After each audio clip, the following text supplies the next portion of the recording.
欢迎大家收看论文集围棋进阶教学的第4期。这期的主题是子效。我们都知道，棋子在棋盘上的效率并不是一成不变的，先下的棋子的效率会随着后下的棋子产生变化。比如说，假设此时这2颗黑子的效率都是100%，由于是2颗100%，我们就算它200%好了。如果下成这样的话，虽然我不知道具体是多少，但这2颗棋子的总效率至少是降低到了150%以下。虽然这看上去就像是人被杀就会死这样的废话，但其实这就像牛顿能从苹果掉在地上领悟出万有引力一样，很多理所当然的事情中都蕴含着真理，只不过有些事情太过于理所当然了，导致我们平时都没有多想。比如这个棋形吧，黑棋200%的子效是靠2颗棋子互相配合才产生的，而现在白棋冲过去，黑棋的配合被打破了，子效自然就降低了。这也就是子效降低的第一种情况，通过打破对方的配合来降低子效。而第二种情况是这样的，假设这颗黑子的效率是100%，而这颗黑子同样也是100%，但这2颗黑子在一起的时候，每颗棋子单独的效率就达不到100%了。简单的说，就是这里的效率溢出了。这在围棋中叫做效率重复，也有个特指效率重复棋形的术语，叫做凝形。其实我们用上一期讲的以太理论就可以简单解释这个问题。以太就是棋盘上的变数，或者叫棋盘上的可能性。第一颗黑子将棋盘上的以太转换为了效率。由于棋盘上的以太已经被第一颗黑子消耗掉了很多，这样第2颗黑子自然也就不能将100%的以太转换为效率，效率自然就受损了。这也就是平时高手常提醒新手的，多把棋子下在空旷的地方的原理。这2种现象虽然看起来不难理解，但它们其实是围棋这个游戏的底层逻辑。这个逻辑可以延伸到整个围棋游戏中，你在围棋中遇到的一切情况其实都是这2种情况的组合，只不过你有时可能认不出来，这是棋友所下出的一个局部。这个局部白棋该如何下呢？由于下面有颗黑子，可能很多人认为只要白棋一直退，把黑棋都压缩在3路就可以满意了。但我的第一感就开始质疑这个下法了，因为如果黑棋提，这里的白棋就不能粘了，粘的话白棋会变成这样。你有没有发现这个棋形它似曾相识？你可能听很多人说过不能下鱼形之类的，但其实也不那么绝对，因为鱼形的本质就是子效低。如果对方在与你的交换中也陪你下了个鱼形，双方都下子效低的棋就正负得零了。当然，对杀的时候也不用管什么鱼不鱼形的了，因为只要最后杀死了对方，就相当于对方拿一堆子效为0的死子和你子效低的鱼形交换，鱼形子效再低也比子效为0的死子要强，所以结果还是赚的。我们再回过头来看这个图，这个图其实它就还原成了黑棋先提，黑棋扳的时候白棋没有挡住，而是傻乎乎的弯了一个，这子效绝对是亏了不少，但黑棋的每颗棋子却都发挥出了各自的作用，也就是说这是白棋单方面的亏了子效，当然是不能接受的。那这个局部白棋应该怎么下呢？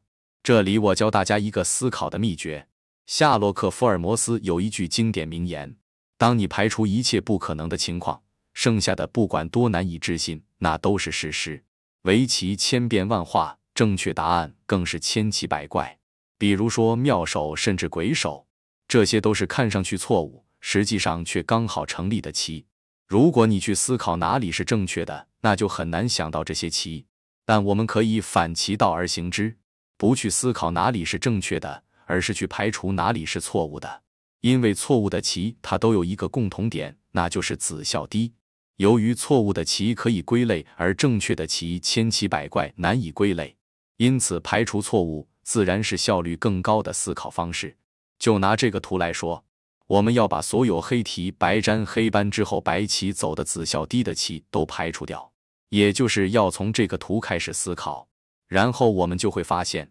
在黑扳的时候，白棋如果不挡，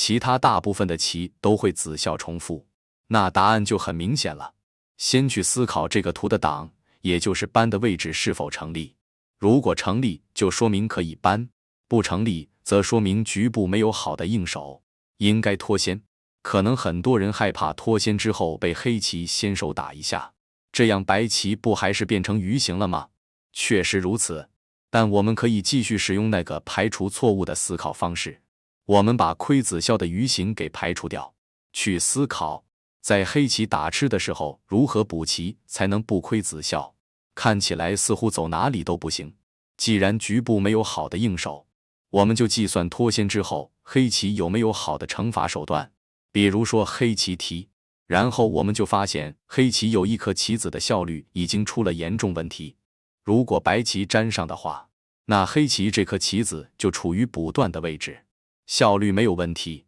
问题是现在白棋并没有粘，那么这颗黑子的意义就是逼迫白棋不粘，等同于获得了提吃白棋两子的权利。前几期说过，一手棋的价值大约在13目左右，而黑棋提吃白棋两子得4目，就算加上继续断打的后续价值，也撑死7目。也就是说，这颗黑子的效率已经亏了一半。然而实际上黑棋的亏损远不止如此，因为如果我们算成黑棋提吃的话，那黑棋上面这颗棋子的效率也出问题了。由于这里提成了蜂窝煤，黑棋太厚了，白棋很难在下面活棋。白棋活不了的话，那黑翼也等于是补在了没用的位置，效率也出问题了。这3个效率出问题的棋子加在一起，至少亏了有一手棋。这里我们也可以把这个局部看成是这个样子。虽然白棋送吃2子，再加上外面被废了几个子，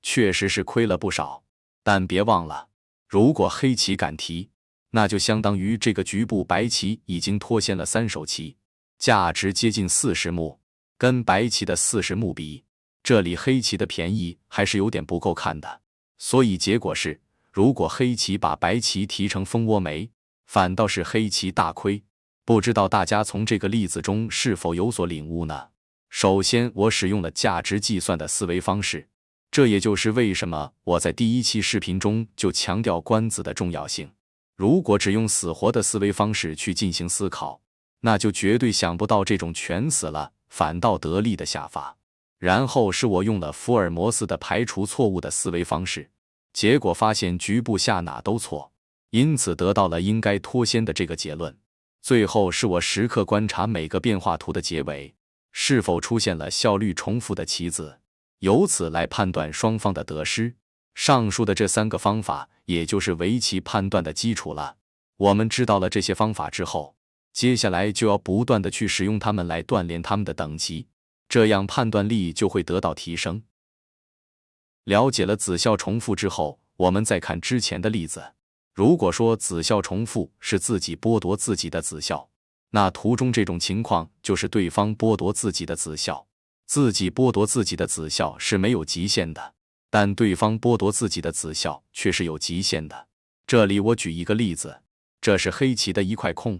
黑棋这4颗棋子的子效主要作用就是围这里的地盘。此时白棋打入，黑棋杀不掉，这些黑棋就失去了围地盘的作用。也就是说，这里的黑棋子效被白棋剥夺了。如果是这样一块黑棋，白棋有办法剥夺黑棋的子效吗？答案是没有任何办法能剥夺黑棋的子效。从这个例子我们可以看出，子效其实分为容易被对方剥夺的和不容易被对方剥夺的。由于这是一个传统围棋理论没有的概念，没法称呼它很不方便，因此我给它命了个名，叫做材质。不容易被对方剥夺的子效，我们就可以称它为材质好；容易被对方剥夺的子效，我们就可以称它为材质差。其实还有一种情况，就是虽然子效似乎没有被剥夺，但对方却通过威胁子效占了些便宜。由于围棋是零和博弈，对方增加与自己减少其实没什么区别，因此这种情况我也称它为材质差。接下来我们实际看一下材质差的棋有什么弊端。现在黑棋右面有一排外势，在白棋清消的时候，黑棋从上面阵一个反击，于是现在白棋中间出现了一块孤棋，而黑棋的进攻方法就是通过尖冲左上的无忧角，对中间白棋进行缠绕攻击。白棋三路爬，一毛不拔，黑棋靠了扳。可以看出，现在黑棋在外围已经多了几颗棋子，这也就是前面所说的情况。虽然白棋的子效没有被剥夺，但白棋为了守住自己的子效，让黑棋在外面多了几颗子。也就是说，实际上这里白棋的子效要减去外围黑棋多的这些棋子的子效，才是白棋真实的子效。当然，这里白棋也可以选择直接动中间，但这样左上被封住，以后就会遭到官子上的搜刮。对黑棋来说，把价值从有风险的进攻转为实实在在的官子，自然没有什么不满。白棋冲出黑棋粘，此时挡住与吃角上一子形成剑合，如被黑棋吃掉角上一子，黑棋又能将有风险的进攻转移为实实在在的官子。因此白棋立补棋同时撑住角上目数，黑棋挡必然。白打黑粘之前先断一个适应手，白棋当然一毛不拔。由于左面黑棋越来越厚，白棋也必须动中间了。黑棋启动在白棋角上留下的后续手段，白棋仍然誓死守护角上的目数，这样最终黑棋在左面获得了下面挡和上面打的两个先手，然后从中间压过来对白棋发动总攻。从这个例子我们可以看出，如果白棋一毛不拔，想在角上一点效率都不亏的话，黑棋就能通过交换在外围走到很多棋子，而白棋的实际价值是里面的子效减去外面黑棋交换到的棋子的子效。如果将来黑棋通过这些棋子攻的白棋走了很多价值不大的棋，那就说明外面这些黑棋的子效是很高的。白角虽大，但减去这些黑棋的子效之后，白角的子效就不高了。但如果黑棋攻不到白棋，等于最后黑棋走了一串单关，那白角的子效就很高了。也就是说，材质差的棋，它的子效是有浮动的，但材质好的棋，它的子效只会增加不会减少。如果我们将左上的白棋换为材质更好的棋形，这样虽然左上的黑棋更厚了，但左上的白棋即使放着不管，子效也相当稳定，因此黑棋没有什么转移价值的空间。实际上下成这样，反倒是黑棋负担更重的局面。一旦黑棋进攻失败，就将面临实地不足的问题。这也就是为什么 AI 会在开局就点33，因为材质好，子效稳定，后续制估的时候就不用瞻前顾后的。接下来我们看看材质好的棋有什么规律。左图是材质比较一般的无忧角，右图则是材质较好的点33。这里有一个误区，就是很多人在知道了手术这个概念之后，就会认为左图是白棋花了2手棋围的角，右图是白棋1手棋没花，先手点角形成的，因此就觉得左图手术更多，应该左图更好才对。但其实并非如此。如果只是从材质，也就是子效结实不结实的角度来说，右图白棋是5颗棋子围一个角，自然会比左图白棋2颗棋子围一个角要结实。也就是说，结实不结实一般看的是棋子的数量，而不是花了多少手棋。看到这里你可能会有个疑惑，既然前面说材质差的棋是因为减去外围对方先手交换的棋子价值才变低的，那把右图看成是左图经过交换后产生的棋形，左图与右图不就没什么差别了吗？那为什么要说右图材质更好呢？这是因为关键在于稳定，右图它已经定型了，这里白棋的子效不会变太多，只有黑棋外饰会根据效率发挥程度子效产生变化。但左图就不一样了，我们之前看的从外面交换的情况，是黑棋为了进攻中间的白棋才从外面交换的，这样黑棋的实地其实是亏了不少。但如果没有这个进攻的需求，黑棋其实可以选择其他的交换方式，比如外围厚的时候可以选择掏角，这样甚至白棋的死活都出了问题。也就是说，这个图是黑棋根据情况后做出的选择，相当于先射箭后画靶，这样交换来的棋子更有可能处于最佳的位置。而这个黑棋的外饰则是先画靶后射箭，能发挥多少子效，取决于黑棋的操作水平。材质差的棋就等同于给了对方先射箭后画靶的机会，这样后面难免会出现各种变数。因此材质好坏之间还是有差距的。总结一下，材质好的第一个规律是掏掉对方所获得的空，材质会比较好，因为这种空是与对方交换形成的，因此棋子的数量较多，自然也就比较结实。第二个规律是通过进攻或弃子为出的空，其实和第一种大同小异，都是利用与对方交换使棋子变多来提升材质这个原理。第三个规律是官子，官子其实与围地有所不同。比如说左图这个爬是一个比较经典的15目左右的大官子，而这个15目是通过出入计算法得来的，详细的计算方法在第一期视频中有讲过，这里我就不过多赘述了。那官子与围地不同在哪里呢？简单的说，就是围地必须要保持到点目时都不出问题，那才是你的地盘，而官子则是只要保持收官的那个棋子不出问题就行了。比如只要左图爬的这2颗棋子不死，那这15目就到手了，而右图则要保护整块地盘都不出问题，这个难度就比只保护2颗棋子要难得多。因此我们也可以说左图的材质更好。还有像是这种搬粘和破空的官子，材质太好了，简直就是围棋界的奥利哈刚，对手根本不可能剥夺这里的子效。而这种题子可以说是爱德曼合金了，提掉的部分价值跑到了棋盒盖子上，就算全盘都死光了，对方也无法把已经提掉的这部分价值剥夺。由此我们可以看出，官子虽然价值小，潜力也不行，但材质却是出类拔萃。很多人都很怕对方打入破自己的空，觉得最后杀不死对方，自己就会吃很大亏。但其实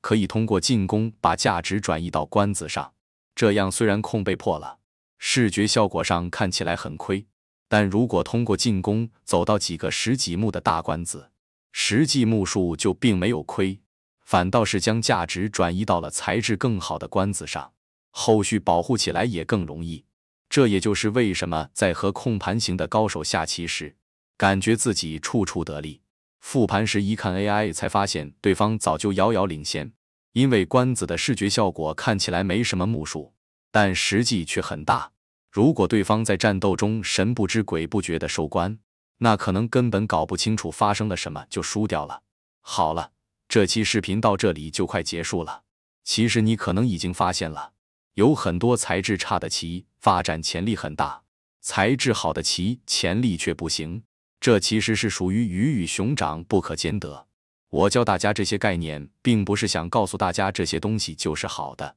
材质只是价值判断中的其中一项，具体哪种棋价值更大，还要经过多方面的衡量。每种判断标准就相当于是一个测量工具，如果你只有尺，那就只能量出长度；如果你还有秤，那就能量出长度加重量，而长度加重量就要比单纯的长度更精准。因此我们要想知道一手棋的好坏，就要有更多的测量工具，从更多不同的方面去衡量它。关于材质的更多用法，我会在后续的视频中继续讲解。最后还求各位观众老爷们给个点赞投币，让我有更大的动力去做后续的视频。